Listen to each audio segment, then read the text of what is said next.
Good morning, everybody. Welcome to your Rangers Review morning briefing. It is match day, Thursday the 27th of November. Rangers taking on Braga in the Europa League tonight. To join me to discuss, as we look ahead to that, to discuss all the latest Rangers news, easy for me to say, is Chris Jack. How goes it, Chris? We're off to a flying start this morning, Derek. This bodes well for the next half hour. All good. Yeah. I'd say heading off to Ibrox tonight with Blair, I think, is my right hand man for the evening. So not looking forward to it as much as I thought I would be at the start of this competition. When these fixtures were pulled out, we thought Braga at home, that could be a big night towards qualification. But I don't think that will be the case, unfortunately. But we'll head along anyway, and we'll see what it's got to hold for us.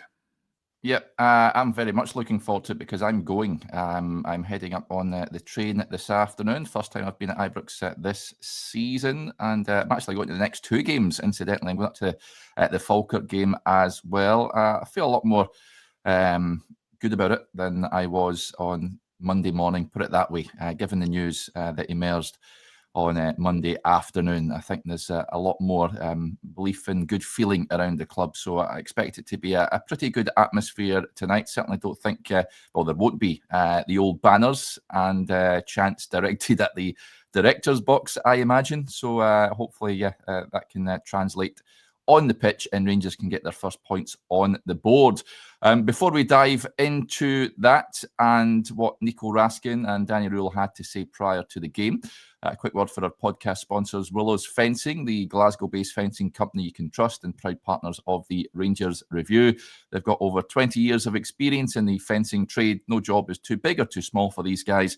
You get 10% off if you use the code Rangers Review over on their website, which is willows-fencing.com. And speaking of websites, of course, many of you, record numbers actually have taken up our Black Friday offer. So thank you for that. Now it ends on the 1st of December. So time is running out if you want to take advantage of a year subscription over on the website, folks, for just £12. It really is cracking value. You will not be disappointed, I can assure you of that. The all-important link is in the description below this video. So thank you to every one of you that have signed up, and for the thousands of you that are already subscribers, thank you for your support throughout our time here at the review. Right, let's crack on. Chris, you mentioned there, of course, expectation levels. I mean, Braga evokes great memories in recent years. Of course, we had the tremendous comeback when Rangers were 2-0 down at Ibrox, if you remember the Yanis Hadji with a double in the Joe Aribo goal. And then I think Ryan Kent scored the only goal over there. If I'm not mistaken, Rangers made it through and progressed. And then, of course, they're on to Seville. I was actually at the Braga Stadium for the first leg, one of the worst sort of games of football I think I've ever seen. It wasn't much of a spectacle, really, but Rangers emerged with just a narrow 1-0 defeat, and then Ibrox happened. Scored very early on. James Tavernier, that old trademark run to the back post, and Rangers were magnificent that night, although Braga did score and take it to extra time. Kamal Roof came up trumps with the decisive goal. I think that is still one of the highest XGs, if not the highest XG in a single match, certainly involving Rangers in Europe. It was pushing on 6, and they really should have won more convincingly than they did on that night. They were excellent, but good old memories of taking on Braga, Chris.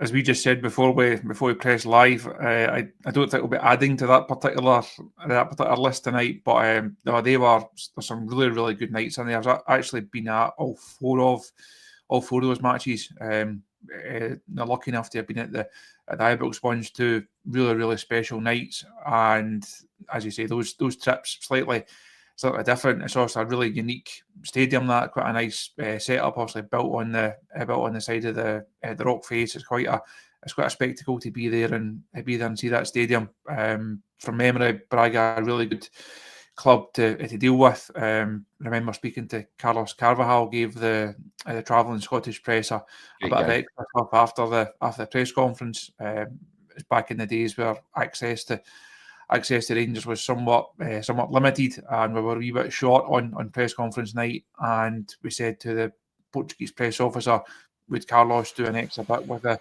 Scottish press, and he was good enough to give us 10 minutes of his time. So he certainly made a positive impression, but thankfully Rangers were able to, like they had done previously, dispatch of Braga. Those two games at Ibrox, just, I say, remarkable nights. Also the first one famous for Yanis Hadji's performance and his famous quote afterwards. Hopefully the squad can go and add to it tonight. They can go and make their own memories. Of course, it's a must win if Rangers are going to have the slimmest chances of qualifying. They have to pick up 3 points tonight. But I think, as the comment says there, it's more about the performance. I think if they can show certainly a lot more than they showed at the weekend and give the fans a wee bit more belief, a wee bit more hope, just keep things ticking over. Even if they don't win the game, I think there's enough in there for Rangers tonight to, I say, keep things ticking over heading into the weekend. And what is this huge run of domestic matches, as Danny Rohl outlined in his presser yesterday? Yeah, he did. We love a bit of comedy on the show. Charleston thinks he should be on stage. She says, we've got nothing to brag about recently in Europe. So, yeah, well done, buddy. And I love this. Not quite sure what JT says. I'll be watching from the orchestra pit of the Sound of Music theatre show. So there you go.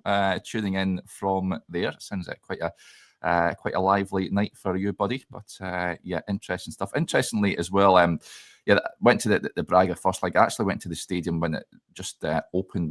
Mind when the Euros were in Portugal back in 2004. I went to see Peter Lovenkrans in action, no less. Denmark took on Bulgaria and beat them 2-0 back in the day. And yeah, you're quite right. It's a top stadium, and slightly sad that the game wasn't in Braga. But yeah, as I mentioned, good record against this Portuguese side at home. I think if Rangers beat them again, they get to keep them. But yeah, they're going to be a step up from the weekend, Chris. But they are like the other 31 clubs in Europe, in Europa League, better than Rangers at this point in time. In the Portuguese league, they're currently sitting 5th, if I'm not mistaken, 5th or 7th at this point in time.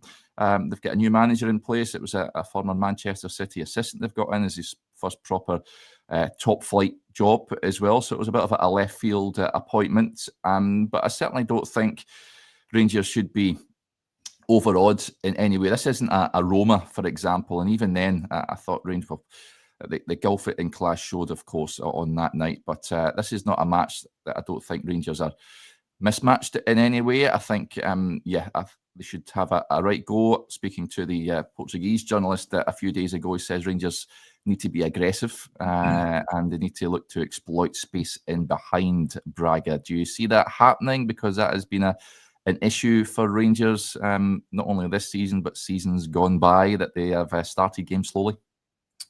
If this had been previous iterations of this Rangers squad under Gio or under Gerrard, Braga coming to Ibrox holds very few fears. Yeah. Under this current setup with this particular squad, it's a game that Rangers aren't favourites to win. Obviously, Braga have already come to Glasgow this year and won.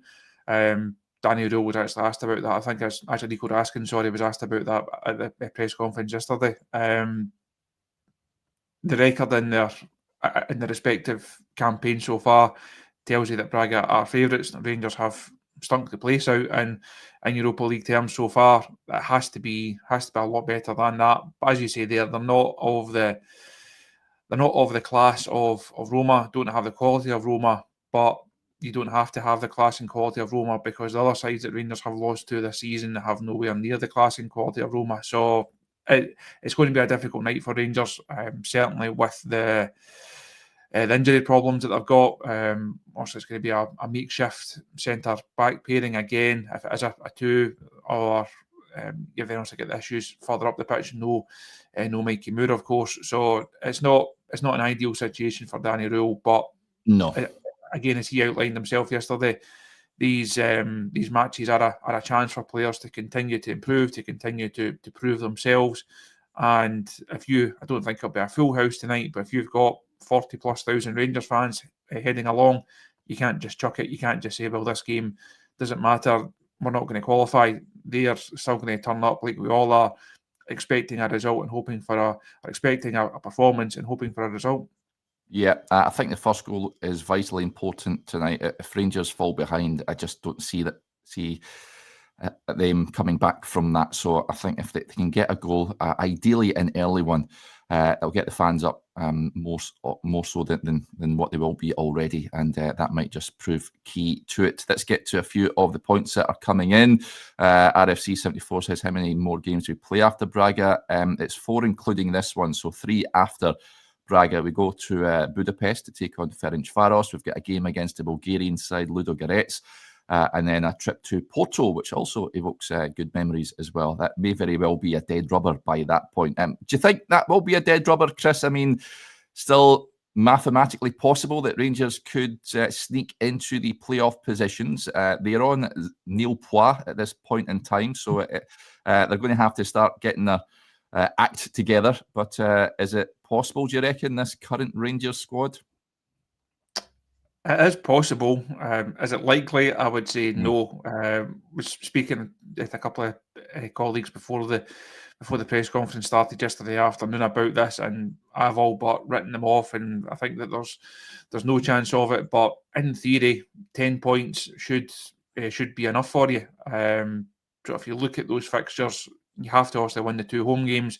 Can you go away and pick up a victory? The first one is more likely than the second one. Could you pick up 3 wins out of the next 3 and then go to Porto and somehow pick up a point and get through? In theory, yes, but I think this squad has shown very little to suggest that that's possible. That's before the injury situation that we touched on there. So I would doubt it. It would be quite a turnaround to take 0 points so far and still qualify. But if they could do it, great. It would obviously come with financial benefits as well, not just in terms of the money you then get for qualifying, but every point you pick up in this competition helps. And as we saw from the accounts last week, as we've seen from the accounts in every season, European revenue, European prize money, gate receipts, it's so important to Rangers. That's taken a hit this year, also not picking up any points.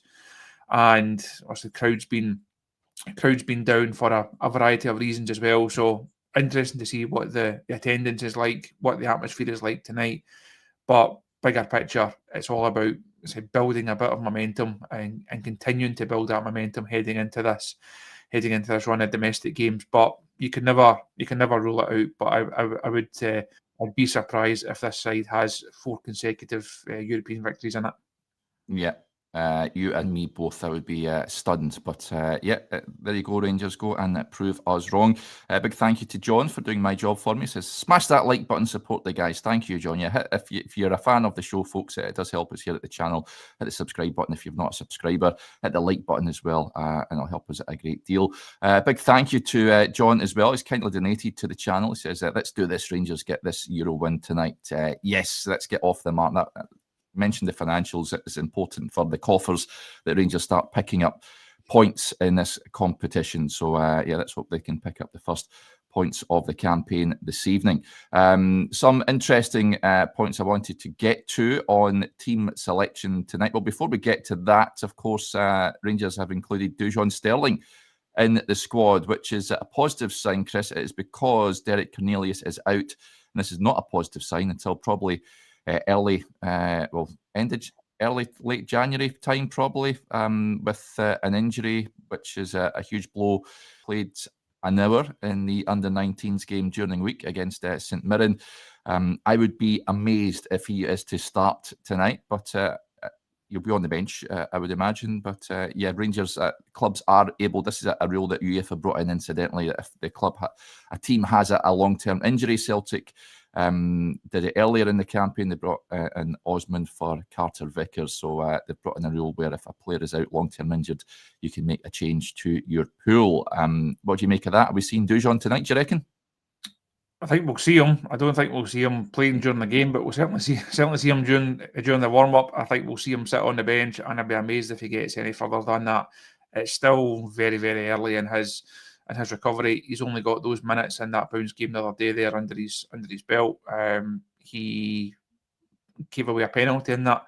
in that game as well. But as far as I understand it, it wasn't a moment of madness. It was just a kind of coming together. I think two players can run across each other, and then he's caught the player, and then he's gave away a penalty, but nothing sinister or cynical in it from Dujong's point. And the main thing, obviously, was him just to get through those minutes. So really encouraging to see him get through that game. I was surprised yesterday when Danny revealed right at the end of the press conference that change had been made, but he didn't sound very optimistic at all of having Derek Cornelius back anytime soon. End of January was the timescale that he put on it, and even then he had a look of a man that wasn't really hanging his hat on the end of January being a date where we'll see Derek Cornelius back in the Rangers team. So there will be opportunities there for Sterling. We know that he can play right back. We know he can play left back. He could easily fit in as one of three centre backs. He could easily do a job in midfield as well. And of course, we've seen him play higher up as well in the wide areas. So to have a guy like that who is as flexible and who can play as many positions can only be a good thing for a squad. And I think he brings a mentality to the group as well. I know he gained quite a lot of fans after that infamous press conference up at Dundee that night, where he uttered a profanity to sum up the Rangers' performance and where they were. But he's honest. He shoots from the hip, and I think we speak a lot about players getting it at this club. I think that's certainly something that Dujon Sterling does. I think he understands the demands. He understands the expectation of the fans. If he can get himself back up to speed as quickly as possible, and if he can remain fit for as long as possible, which unfortunately has, for a variety of reasons, has been a problem for him. If he can stay fit for the rest of the season, I've got no doubt that he can be an important part of this group for Danny Rohl. Yeah, that's the issue with him. It has to be baby steps with Dujon Sterling. To me, Rangers cannot afford him breaking down again. Talking about Cornelius, fall victim with a point on that. He says Cornelius' decision to travel with Canada was ridiculous. Pulled up in one game, missed the next entirely, and pulled up again in the following. Should never have travelled with Canada. I can't hold that against him, given, of course, he's a proud Canadian and looking to be part of their World Cup squad. But it's not ideal for Rangers, given that he's on loan for the season. It was a minimum. I just seen Danny Rohl's quotes there. A minimum the end of January. You're playing catch up from then on in, of course. It remains to be seen if Rangers will exercise that option to buy at the end of that, Chris. He has proven to be a bit of an injury-prone player, unfortunately, since arriving. I think he's decent enough. I think he's good enough to be a squad player for Rangers, but we've seen this movie too many times before, and that will certainly, I think, the injury factor into the club's decision in the summer whether they take out a deal or not. It's pretty much like Horatio Casemiro from last season, if you remember. Got injured on international duty. We've never really seen him much after that, and Rangers decided to look elsewhere. Never mind getting to the summer. I think they've got a decision to make in January. If you get into the first couple of weeks of the window and you think that his return could be beyond the end of the month, you've then got a decision to make. I think we would all like to see Rangers go into the market to sign another centre half option, regardless of the Cornelius situation. But if it looks like being an extended period out, does that then change your plans? Certainly, his injury record so far certainly has to be in the calculations heading into next season. I think he's been fine. He's been steady enough. Is he a guy that, from what we've seen so far, I would be really pushing to exercise that option on and say go and sign him up? I think it's far too early for that. I'm happy to wait till the end of the season and see what else is out there. I think Rangers could do better than Derek Cornelius. I think he's been okay, been fine. Certainly not been the worst of the summer recruits. Pleased that he's here, because the other options, if he was not here, the other options don't look that great either, unfortunately. So I think he's a good member of this squad, but far too early to be saying yes. I think that's something that Rangers should be looking at beyond the end of this initial term. Yeah, it'd be a substantial fee as well. I remember when he signed, speaking to someone from the Marseille side, and then they said it would be about €4 million euros, I think, or just over that, if Rangers were to sign him after the loan deal ends. So, certainly unfortunate. Rangers hit by injuries of late. You mentioned Mikey Moore as well. I think you'd have been a shoe-in to start tonight. It'll be interesting to see who starts both at the back and in the forward areas. A few points coming in. We'll get to them. James with a point here. Just on the defence, do you think Tav will be played centre half tonight? I was thinking about this. How do Rangers set up? Do they go with a 3 or a back 4, perhaps? I would be inclined to go with a back 3, but then you take Tav out from the right wing back area. Who do you stick in there? Max Aarons, perhaps. He's not someone that's going to be bombing on and whipping balls into the box. But you look at the options you've got in the centre back areas, and you don't have many, to be honest. I expect Manny Fernandez to start. Big night for him if he does. Nasser Giga, yep. Let's just hope. I'm trying to be kind here, but he's looked like a rabbit in headlights at times, and looked like a bit like Bambi on ice at times on the ball for Rangers. But probably a Fernandez, Giga, and Tav back 3. Chris, would you go with that or something different? You are you're searching for inspiration there, weren't you? Yeah. I would go with a 3. I think if you have a 2 of Giga and Fernandez, that looks like it could be very, very easily exposed. We saw Livingston do that on a couple of occasions at the weekend. I don't think that's a 2 that will frighten Braga at all. So I think you go for an extra 1 in there. Tav is obviously going to be that extra 1. Of course, you then solve that particular issue, and it creates one on right hand side. Is it Aarons that comes in? We know what he is, and we know his good and bad points by now. As you say, to play Gassama on that right hand side, you could do that. Then leaves you with a gap to fill further up.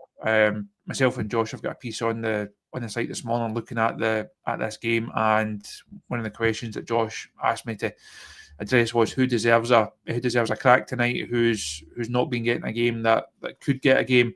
And Finlay Curtis is one of the names that I put forward. I think if you take Gassama out of the forward line and you put him into that wing back slot, I think you could easily put Finlay Curtis in there. I think he deserves a shot. Hasn't had a lot of game time of late. Really struggled to get in this side. I think we saw at the start of the season what he can bring, and most importantly of all, what he brings that others in those areas don't. It's a goal threat. He knows knows how to find the back of the net.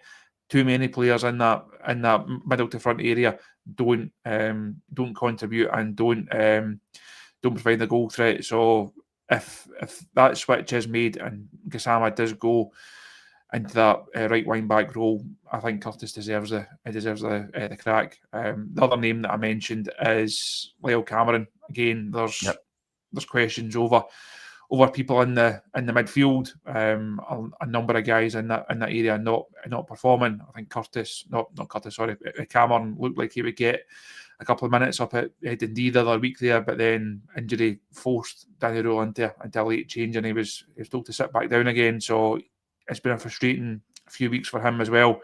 So hopefully he can get in this side as well. I think Danny was asked about that yesterday. Players having a chance and needing a chance, and I think a few will be not banging the door down, but I think a few are entitled to say, look, this squad, this team, it's not firing on all cylinders. Can I get a crack at it? Can I get an opportunity to go and show what I can do? So out of the whole squad, I think Cameron and Curtis are probably the 2 that I'm most surprised about in terms of the minutes that they've had of late. Yep. I would like to see more of Finlay Curtis and Lyle Cameron. I agree with you on that one. Sean with the point says, morning guys, I hope Rangers start with a midfield trio of Cameron, Raskin and Barron. Your thoughts? I would quite like that midfield trio, Sean. I expect Mohamed Diamandi will start. However, more likely a Diamandi, Raskin and Barron trio. That's something I could get on board with as well. So we'll find out, of course, later on what team Danny Rohl selects. And then Scott, you mentioned Curtis up top. decisions to make in the forward areas. Scott raises the point, maybe this is a Miovski type game. Hopefully could kick on from there. Chermiti's back in training, so I'd imagine he's available for selection. Even if he is, I wouldn't be starting him. I know he's been preferred in the European games, but yeah, he doesn't start Rangers games for me. It's Miovski or Danilo, maybe for you, Chris, tonight? The manager did say yesterday that Chermiti had his best training session since he arrived at the club earlier this week. I'd like to know what that training session included. But that he like a beast today. Let's not go there. We've had enough of that already this season. But he did speak quite highly of Chermiti in that presser yesterday. As I said there, he said that he trained really well. He had a conversation with him, and he was confident that he was on the right track. But I think it would have been made very clear to Yusuf that one training session or one game, it takes more than that at Rangers. Now, especially, we've spoken a lot about the transfer fee, but anyone in this squad, you need to perform on a regular basis, and not enough of them have this season. We've not seen enough of what Chermiti can bring to the team this season, so I think he will get a run out at some point heading into this tranche of games that Rangers are in now. He's going to be required. He's going to have to find a couple of goals from somewhere. So hopefully that can start soon. But tonight, I think it's probably a Danilo night, and it's then who plays off him. I mentioned Wesley Curtis there. Ant-Man could be in that. Ant-Man could be in that conversation as well. Asgard could be in that conversation. Hopefully not for too long, because I wouldn't have him anywhere near it tonight. But I think we will see Chermiti at some point, and it's just a case of when will we start to see what other people at the club have seen in him. Yeah, interesting. I spoke to, I mentioned earlier on the chat, Kevin Fernandez about Braga, folks. He's a Sporting fan, so I did ask him about Yusuf Chermiti, and he said some interesting things. He had a bit of a growth spurt at Sporting, and at points that it doesn't seem to be in control of his limbs, which I thought was quite interesting. But he, like many of us, puzzled as to why Rangers have shelled out so much money for this guy, and indeed Everton as well. So you can go and check that out if you've got a bit of time today. Jim, with an interesting point, just on that midfield, he says, I'm afraid Raskin Diamandi Barron offers nothing in creativity. However, I suppose the manager is hamstrung with what he has to work with. Yep, he is. I mean, as I mentioned earlier, Mikey Moore would have been a shoo-in for tonight's game, but unfortunately he is out for the foreseeable. And Grant also made a point we mentioned there about Dujon being included in the Euro squad. He says, unfortunately, Bayrami not in the European squad, which is terrible. Yep, if we could have made another change, I think Nadim would be right back in there. And that's not to say he's a world beater by any matter of means, but I think he would offer more than the likes of Tello Asgard is offering it at this point. But the manager has the personnel that he has to work with it, and that's that. Right, before we go, I noticed this in the chat from Benson. He says, hi Derek, I run the Allenton Loyal RSC. Sadly, one of our founder members passed away on Sunday, Billy O'Hara, aka the Borough. Can you mention it on the Rangers review, please? Yeah, absolutely. Sorry to hear that, Benson. And rest in peace, Billy. And I'm sure you'll be looking down on the Rangers tonight, and hopefully they can do the business for you. So, no problem at all, sir.